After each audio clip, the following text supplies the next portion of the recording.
जो आपके सूखे पत्ते होते हैं पेड़ के या घास फूस होती है उसको हम यूजलेस समझते हैं, लेकिन वो यूजलेस नहीं है, वो बहुत काम करते हैं। इसमें हम इनको डाल देते हैं 45 से 60 डेज में हमारी ये तैयार हो जाते हैं।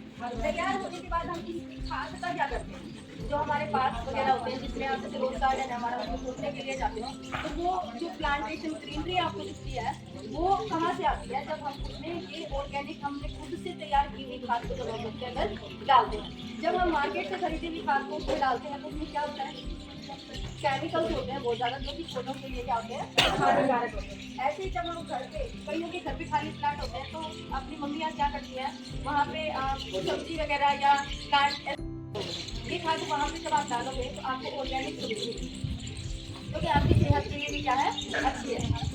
ठीक है, अब ये खाद आप तैयार कैसे करोगे, फेशियल वो करते नहीं है ना, कि आप घर पे कैसे तैयार करोगे, उसके लिए अलग से पैसा नहीं लगाना आपको, खाद तैयार करने के लिए भी अलग से कोई मटेरियल नहीं लेके आना, आपको घर पे अवेलेबल हो जाएगा सारा। और वैसे जब आप मार्केट से केमिकल वाली खाद खरीद के लेके आते हो तो उसमें क्या होता है, पैसे भी वेस्ट होते हैं, उसमें प्लांट इतनी जल्दी ग्रो भी नहीं करता। ठीक है, तो बहुत सारे बेनिफिट्स और एडवांटेज और डिसएडवांटेज आप खुद से देखो, 9th 10th बच्चे हो आप, है ना, कितना समझते हो, इतना आप समझते हो, साइंस भी आप पढ़ते हो, तो आप खुद भी एक्सपेरिमेंट उसमें करके देखो, फिर इसको साइंस का एक प्रोजेक्ट देते हैं, सभी बच्चे अपने घर पे तैयार करेंगे और उसी बेस पे इनकी प्रैक्टिकल के नंबर लगाएंगे। इसको करके और शुरुआत करनी है। ये आपकी बार हम खुद चेक करने आए हैं, आपके पास उसी के बेस पे आप सभी के नंबर लगेंगे। अगर आपने काम नहीं किया तो आपको 0 नंबर मिलेंगे, और अगर आपने बहुत अच्छा प्रोजेक्ट किया है तो उसमें से आपको 20 भी मार्क्स मिलेंगे। तो ये अब आपके हाथ में है कि आपको कितने नंबर चाहिए। ठीक है, तो अब मुझे हाथ उठा के ये बताइए कितने बच्चे इसको करेंगे।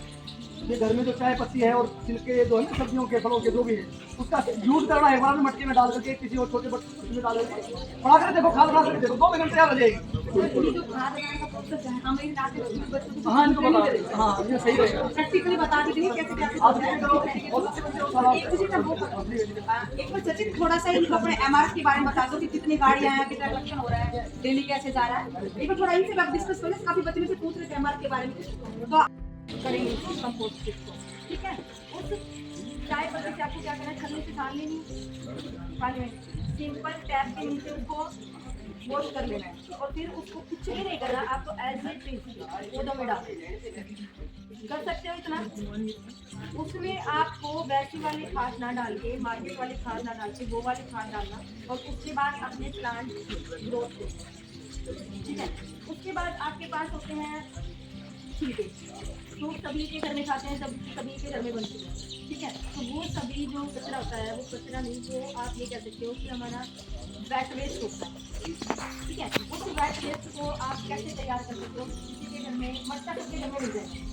ठीक है, गर्मियों में हम लेके आते हैं, आप वो सर्दियों में मुझे इस्तेमाल करें, सर्दियों में मटके का पानी कोई नहीं पीता, या फिर निकाल कर रख देते हैं कि अगली बार हम नया लेके आएंगे, तो उस मटके में आप क्या करोगे, उसको स्टोर करना शुरू करोगे। थोड़ी सी जो स्मेल आएगी, लेकिन उसको ढक के रख दूंगा। ठीक है, फिर उसमें आप थोड़ा सा गुड़ और लस्सी मिक्स कर दो। ठीक है, लस्सी मिल जाती है या दही हमारे पास कई बार बच जाती है, जिसको हम पुरानी होने के बाद नहीं खाते ना, वेस्ट में जाएगा, वेस्ट में जाएगी, तो उसको वहाँ स्टोर करके रखना शुरू कर दो 45 से 65 डेज के। लगभग 2 महीने चल दो। ठीक है, उसको बीच बीच में आप रोटेट करते रहो ताकि वो मिक्सअप हो जाए, बिल्कुल इतना अच्छा पेस्ट वो तैयार होता है। जब आप उसको पौधों में डालते हो ऐसी खाद आपको कहीं भी नहीं मिलेगी जो आप खुद से तैयार करते हो, छिलकों से तैयार हो जाएगी। और देखो उसमें आपको क्या करना पड़ा, ना तो आपको पैसे लगाने पड़े, आप फल फ्रूट 5-6 वार्ड है जो मेनली जिसमें हम खुद पर्सनली भेजते हैं, उसमें अपने आप डालते हैं लोग जो जागरूक है, तो उसके अलग अलग जैसे गिला आता है, यहाँ पर खाद बन रही है, तो सूखा था उसका सीधा वो कर दिया जाता है, वो रिसाइकल रीयूज, जैसे थैली है, थैली का रिसाइकल हो जाता है, पिघला के कुछ और प्लास्टिक बना दिया जाता है, लोहा प्लास्टिक आता है वो ये चुग लेते हैं, इसको फैक्ट्री में दोबारा भेजते हैं, दोबारा यूज होता है। तुमने सभी ने पढ़ा होगा साइंस में 3R का मीनिंग, ट्रिपल आर का पता है किसी को भी ट्रिपल आर पता हो? ट्रिपल आर के बारे में कौन कौन जानते हैं? किसी को नहीं पता। ट्रिपल आर का मतलब होता है आप रिसाइकल, सुन लो ध्यान से, रीयूज और रिड्यूस। ठीक है, रिड्यूस का शुरू करते हैं, रिड्यूस का मतलब होता है घटाना किसी चीज को, हम प्लास्टिक का यूज कम करके हम उस कचरे को बढ़ने से बचा सकते हैं। रिसाइकल हम जैसे कोई प्लास्टिक की बोतल आ गई हमारे घर पे, उसका दोबारा यूज करो, फिर दोबारा यूज करो, इसका मतलब है रीयूज।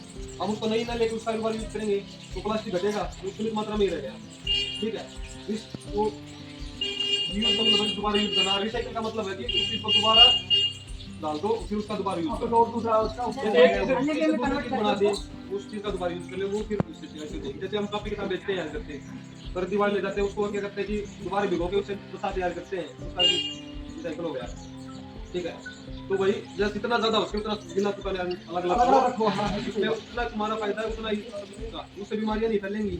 अब जैसे गिला सूखा सारा आ रहा है यहाँ पर सड़ रहा है, अगर गिला गिला मिलेगा ना तो सड़ेगा ज्यादा ना और कुछ। ठीक है, बहुत ज्यादा फायदे हैं इस चीज के। और आप ये मान के चलो हमारी दादरी शहर छोटा सा है, तो वो आदमी उसमें काम कर रहे हैं, तो भाई बात ये है कि गिला सूखा अलग अलग मिला मैं अपना गिला सूखा अलग अलग करो, इसका बहुत गिला सूखा न्यारा करोगे तो सारा फायदा है, और इकट्ठा करोगे ये काम नहीं होता, काम अच्छा लगा। सभी को यहाँ पे खड़े होने में बस शर्म आ रही है ना, बदबू भी आ रही है, लेकिन आज इतनी बदबू नहीं इसका आ कारण रही। हम ही हैं, देखा जाए कहीं से भी हो हम ही हैं। तो